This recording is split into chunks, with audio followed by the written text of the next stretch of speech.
Welcome to Front Porch Politics, conservative conversation for a complicated country. And now, your host, the pontificator of common sense and coffee connoisseur, David Marks. And welcome back to another podcast for Front Porch Politics. I am your coffee connoisseur, common sense educated host, David Marks. You are joining the Front Porch, where we discuss the political events that are shaping our country from a conservative point of view. Now, I do want you to know that our conversations here on the porch, I hope, are always of the mindset of maybe taking the political approach of common sense with some humor, and that even if you do not agree with me, we can listen to this and have conversation. That's one of the things I was always told by several people is never discuss two things with friends. Never discuss religion and never discuss politics. But I think the opposite of that is actually true. I do think that civilly we should be able to discuss politics and even our faith, and we should be able to do that without fighting with each other. But for some reason, we, of course, always have a hard time. Well, don't people get so emotional when we talk politics sometimes? And I'm not saying just one party or the other. It's on both sides. People get so emotional. Anyway, as we approach this week of Thanksgiving, I want to remind every one of you that I am thankful of several things, and as I was doing show prep, I tried to remember the things that I was thankful for, and I do feel like I have a lot of blessings in life. The first thing, though, is I want to tell you that I am thankful to be an American, and I'm thankful for the freedom that I have in this country.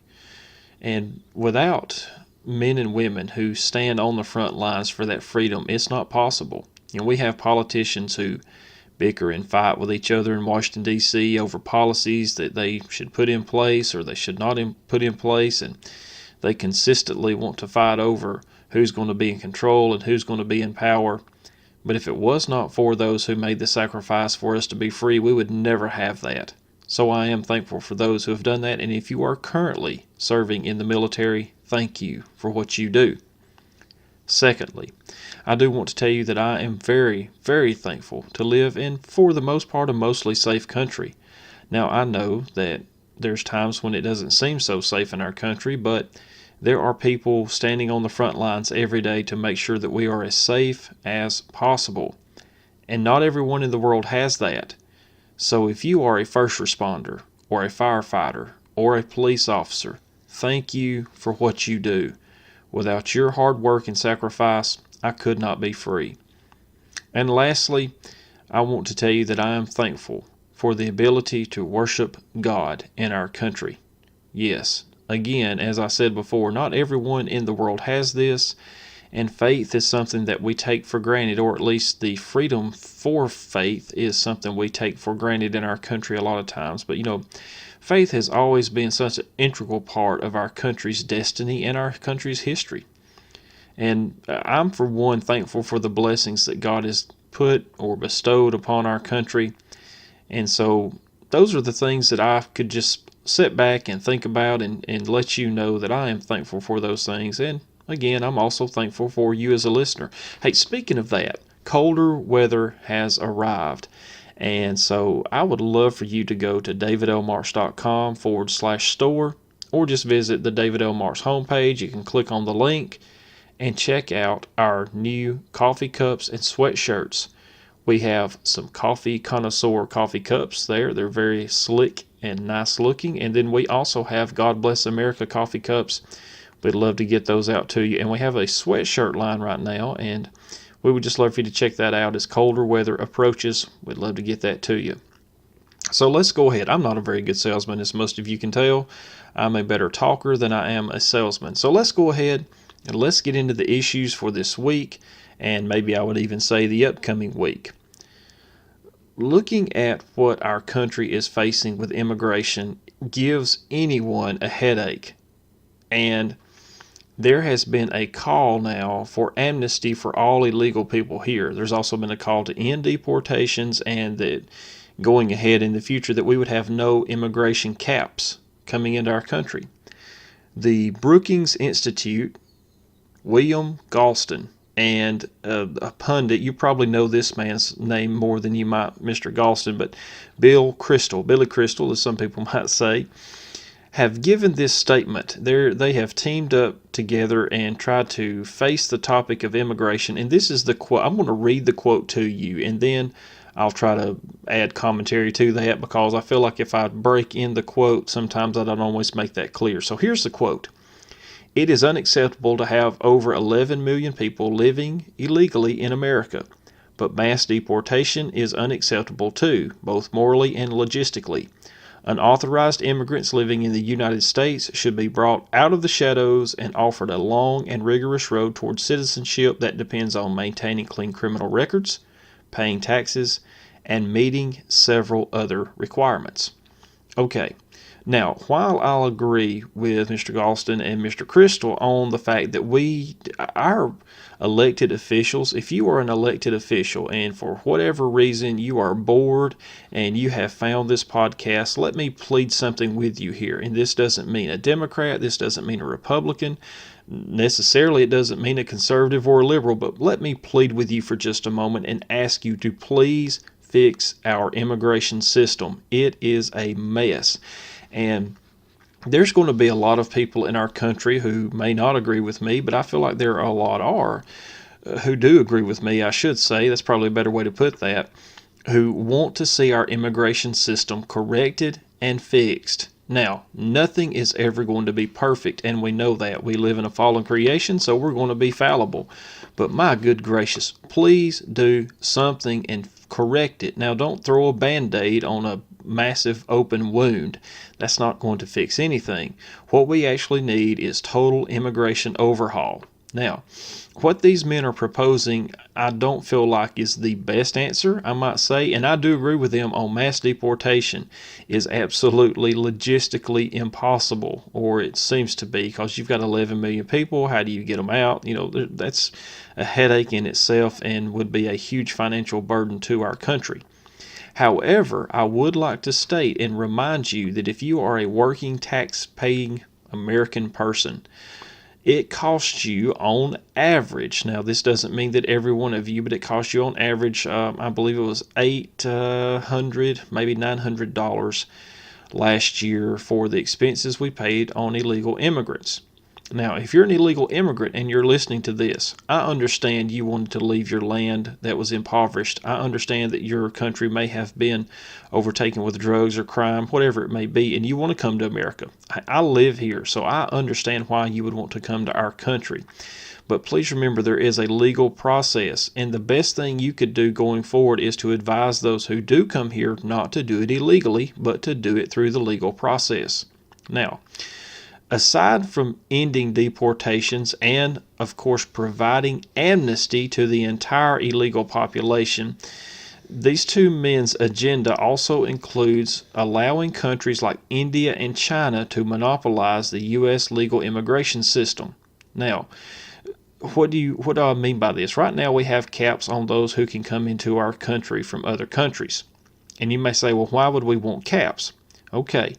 If you are a blue-collar or even a white-collar person, if we eliminate those caps, that takes jobs away from you. And we all know that America is built on the workforce that we have. If people in America lose their jobs, then we're just going to grow our unemployment rate. And yes, I'm all for people coming to America and working and bettering their life. But here's what we actually find. Now, let me give you a few statistics or a few facts, if I may. In 2016, the legal and illegal immigration population reached a record high of 44 million people. Now, that is the two combined. It is estimated, so that was the factual number. This is the estimated number by 2023. Now this is coming from the Center for Immigration Studies, by the way. That this is not just something I scratched out on a sheet of paper, which would not be as reliable.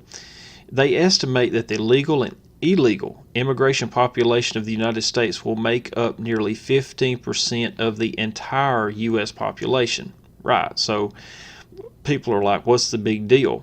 Well, when we open up caps and we remove those, what that does is it gives people in China and India the ability to come and drive down white-collar U.S. wages. So Americans in professional jobs, you will actually have your wages cut or decreased because of this. So someone might say, how in the world does this drive down white-collar job markets? Why would this happen? Well, it's important to understand that there's a dynamic in those immigrants coming to America. Now, America has always been the melting pot. However, America has always been a country when those coming to our country adapted to the culture and became Americans. Now, we have seen a trend in the last several years where those coming to our country are not adapting to the American way of life, but in place of that, they are actually trying to adapt America to their way of life. And we need to stop that. And that is not a racist statement. That has nothing to do with their race.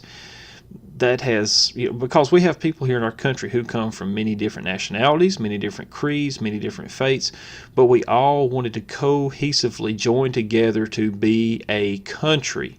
And if we start letting one culture or another run the roughshod show, then we absolutely lose what America was founded on. Now, without caps, those coming to America from India and China will work much cheaper than those in America. And I know what you're saying. What's the big deal? Companies would save money or whatever. Well, the fact is that if you're a white-collar worker and even those in the blue-collar workforce, when those who are coming from other countries who are not used to the standard of payment or maybe the job market that we have here in America, it's going to drive your wages down. So what's going to happen? They come to America, and then the price for professionals will fall. I know some of you may be okay with that, but I do find it kind of hypocritical for those who want a higher standard minimum wage are the ones who are supporting this.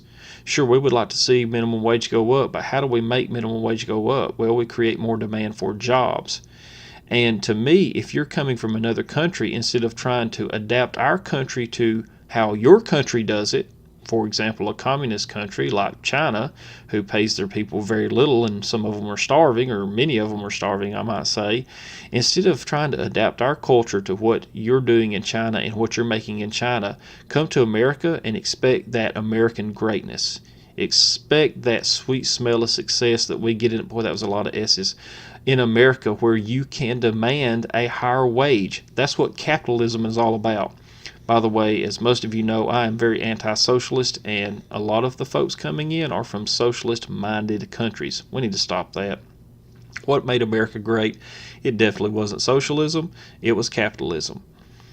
Now, to contrast the two, or to segue into a new segment, since we were talking about politics and the parties and those who support minimum wage hikes, Nancy Pelosi, oh my, she is looking at the sunny slopes long ago, I'm afraid. Now, there's a good chance, and she says that she has the votes to become the new Speaker of the House, and, there's probably a good chance that she might win that. However, I do feel like she is starting to find opposition. I did read today, and I learned that representative, I don't know where the word represent came from. I'm so sorry about that. See, we are fallible, there's no doubt. But Representative Maxine Waters is asking all the Democrats to support Nancy Pelosi to become the new Speaker of the House. Now, let's just give you a little insight into who has endorsed Miss Pelosi for this position. And so while I'm taking time to do this, sit back in your easy chair and take you a long drink of coffee, because you may need it as you process this. So who has endorsed Congresswoman Pelosi? Well, the Progressive Caucus has done so. Eric Holder, just kick 'em. Maybe I should have said Eric, just kick 'em Holder. Maybe that would be a way, or the kicker. MoveOn.org, Planned Parenthood PAC, and over 102 LGBTQ groups across the country. Now, I know what you may be saying. Fair is fair and turnabout is fair for all. And that is very true. However, what concerns with Miss Pelosi is I'm afraid that she is starting to go to the far, far left groups to try to seek enough power or enough pull or enough promise so that she can be the Speaker of the House. Now, in with the House Progressive Caucus, they are a leftist group, and they had actually a Thursday night meeting with Miss Pelosi in the Capitol, and they proclaimed that her membership would have more seats on powerful committees for their people, also give them more influence over legislation. Now, there are about 15 to 20 of the critics that Miss Pelosi has who want to, oust her, and they're more of a centrist ideology, and so they want to have more of a moderate, I guess, point of view, which I know I have a lot of friends who vote Democrat and they have a more moderate point of view. And these people are opposing Miss Pelosi, and she is fighting them very hard. And do not, I know that I opened the line with the Sunny Slopes long ago, but do not be surprised, because Miss Pelosi is a very, very good politician. I will give her credit for that. Now, in the 2018 midterms, and this is where this all ties in together. In the 2018 midterms, the Democrat Socialist of America backed 40 winning candidates at the state, county, and municipal levels. And we, of course, know people like Alexandria Ocasio-Cortez was elected. She's now going to be Congresswoman Ocasio-Cortez. And she is going to want to see people like Marcia Fudge, who is going to be more of a Democrat socialist mindset. And that's why I put in the tagline, the Sunny Slopes, long ago. Because while Nancy Pelosi may bend a little more towards a moderate level compared to some or most, especially those coming from California, what she's not going to do is bend enough, unless she totally changes her point of view, to match the ideas of the Democrat Socialist. And the Democrat Socialists have one thing in mind, that is to make America a socialist country. And if you have listened to any of the podcasts I have done, you know that I think that is a very dangerous idea. And just quite frankly, it's an idea that mathematically doesn't work. I've always found it just very curious that future Congresswoman Ocasio-Cortez holds an economics degree, but yet apparently she has no understanding of economics. She doesn't think that taxing people at 80% would not kill jobs and cause people to stop working, or that building massive deficits like a $42 trillion spending bill there to add to our national debt would be a problem. So people like Bernie Sanders, and which is a senator, by the way, not a congressman, and people like Congresswoman Ocasio-Cortez, they are very dangerous in the expenditures that they have. And I had someone ask me this week, they're like, how can you be a conservative and be pro-education? Okay, I'm just going to make a point with you for just a moment, so just bear with me for just 1 second. Education, I am very pro-education, and I feel like that the states do their best and the federal government does their best to fund education. Of course, we would always love to see more spending on education, but the problem with education is you do not see that money trickle down to the classroom. What do I mean by that? When monies are passed down through education, very seldom do you see that money actually benefit the teachers as far as their pay and their benefits, or the support personnel. Where does that money end up? That money eventually might trickle some down to the teachers, but most of that money stays at the top. And that's what would happen in a socialist society. The money stays at the top, and then the rest of the people get what trickles down from there. So, yes, I do support public education. However, I feel like if you're a teacher out there working in the United States of America and you are underpaid, don't just get mad at the politicians, or don't just get mad at one party, or think that another party is just doing everything to fight for you. You need to really start demanding change at the top. And what do I mean by that? Those at the very high top, the administrative level jobs, those are the ones making the money. Now, I know there's principals out there who are like, that is not true. And I'm not just necessarily talking about principals. It goes much higher than that. just look at financial reports. I'm telling you, you would learn so much. So we'll see if Miss Pelosi hangs on to the House seat in the upcoming weeks, I guess. And I would like to know what you think about this. So, feel free to drop me an email, send me a line, make a comment on any of our social media postings, and we would love to hear your thoughts. Now, I do think that there are those who are conservative like myself who are a little concerned about Miss Pelosi becoming the Speaker of the House because of some of the groups like the Progressive Group and Planned Parenthood PAC. Now, guys, I'm pro-life. I support the right to life in this country. So having groups like that in her wheelhouse do concern me. And you know what else concerns me, and I think this is already in the works, is the amount of subpoenas we're going to see roll out after January towards the executive branch. Now, I think that any office needs to be held accountable, and part of the problem with what we have now is offices are not held accountable. Well, there's some crooked, backhanded stuff that goes on in small towns, in communities, and even in our state and federal governments. Okay? I'm not saying anyone's perfect, but I do think that it's just strange that now they're going to throw all these allegations and all these subpoenas at everybody, and we'll see how that plays out. As we take the last maybe 10 minutes or so of our show, I do want to talk about a very, very serious topic. Sometimes we have this conversation on the porch and we get to discuss a little bit of humor, and I hope I make you laugh. I know sometimes you want to laugh. This front porch conversations should be something that relaxes you, maybe get your dander up a little bit, but it doesn't make you so mad that you want to go punch anybody. That's not what we're all about.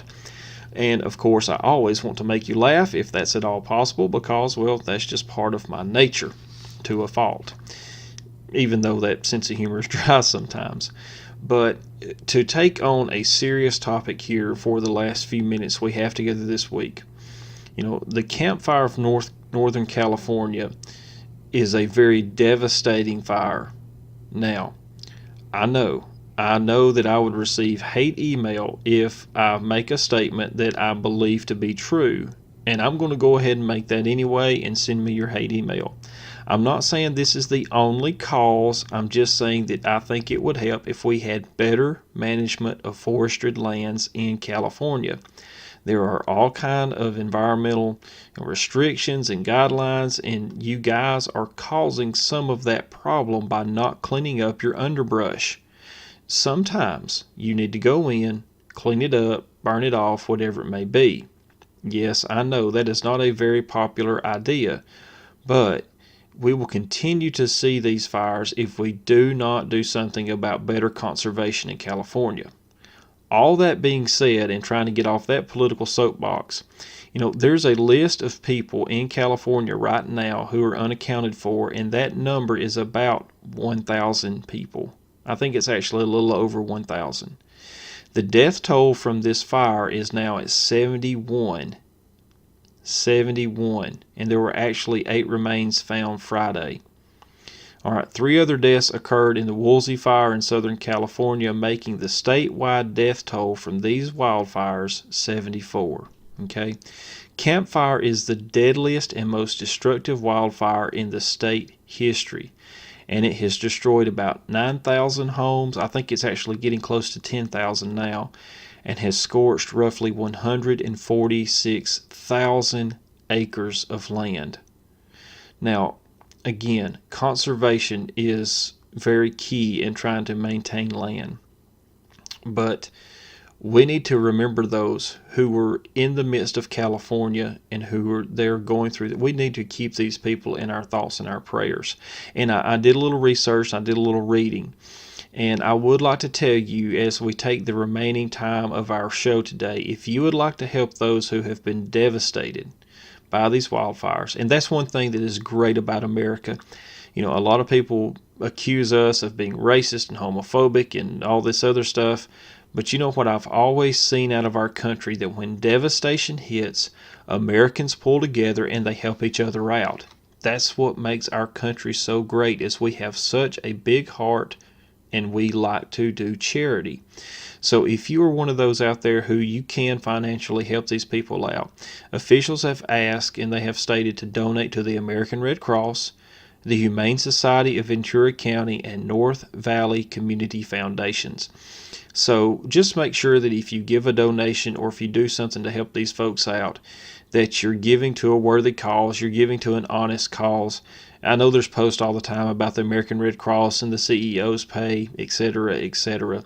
But find a good community organization in California, find a national organization that's trustworthy, and try to help them out. I think there's probably out there all kind of organizations that help, firefighter funds and first responder funds, because those people are literally putting their life on the line every day. And we're so thankful that they're doing so. And why do they do that? Is it for the multi-million-dollar paychecks?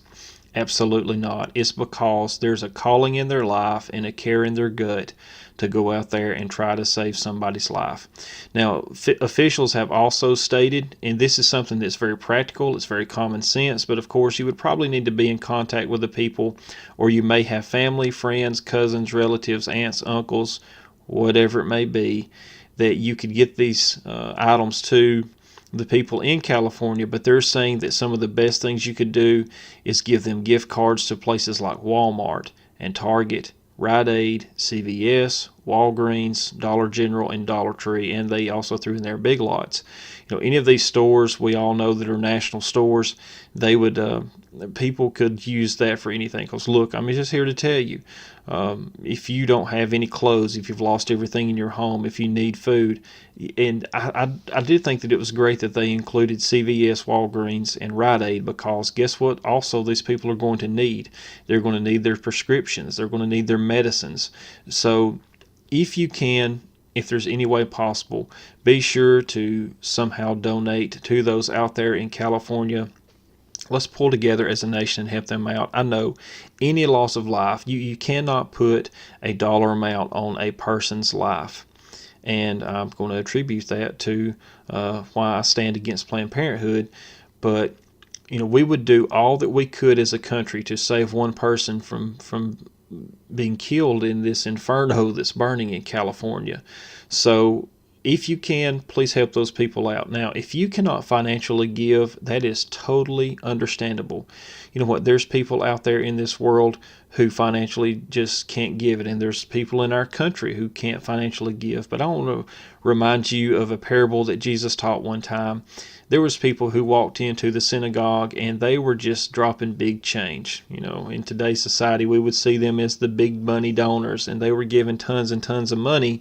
But in the same sense, they wanted to make sure that people saw them giving tons and tons of money. Then there was the widow who just gave to put it in our common sense terms of today, she gave 2 pennies. She gave 2 cents. I actually think the value of that was actually less than that, but she gave all that she had. That's the best she could give. And Jesus teaches the parable to the religious leaders of that time that, you have these wealthy people who come into the synagogue, and for a show, they give 20%, 10%, 5%, whatever it may be. But this widow over here gave everything she had. So just because you financially can't give doesn't mean you can't play a part, because even if you can't give money, remember, you can always just remember those people in your thoughts, in your prayers every day. And just as you take time to speak with the Almighty, I hope that you take time to remember those people in California, because one thing I do believe in is I do believe in the power of prayer. So I hope that you take time to do that. We're wrapping our time up, and I'm so thankful that you've joined us. This is our 15th podcast, and when I did the first podcast, I never would have thought that I would have been at 15. And I have to tell you that each time that I do the podcast, I worry so much about the technical side. I worry so much about my sound and making sure everything's clear and my S's don't have this rumble with them. But at the end of the day, if my content's not any good, then I guess I'm kind of defeating the purpose no matter how good I sound. So guys, we would love to hear from you. As always, I would love to invite you to please visit davidlmarks.com. Go by and check out our shop. Go by and feel free also to check out our email mailing list. We would love for you to join.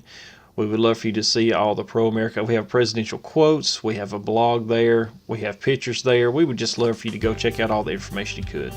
Again, thank you for joining the Front Porch. We are so blessed to have you to be part of our Front Porch family. Join our mailing list. be part of the Front Porch Politics podcast group.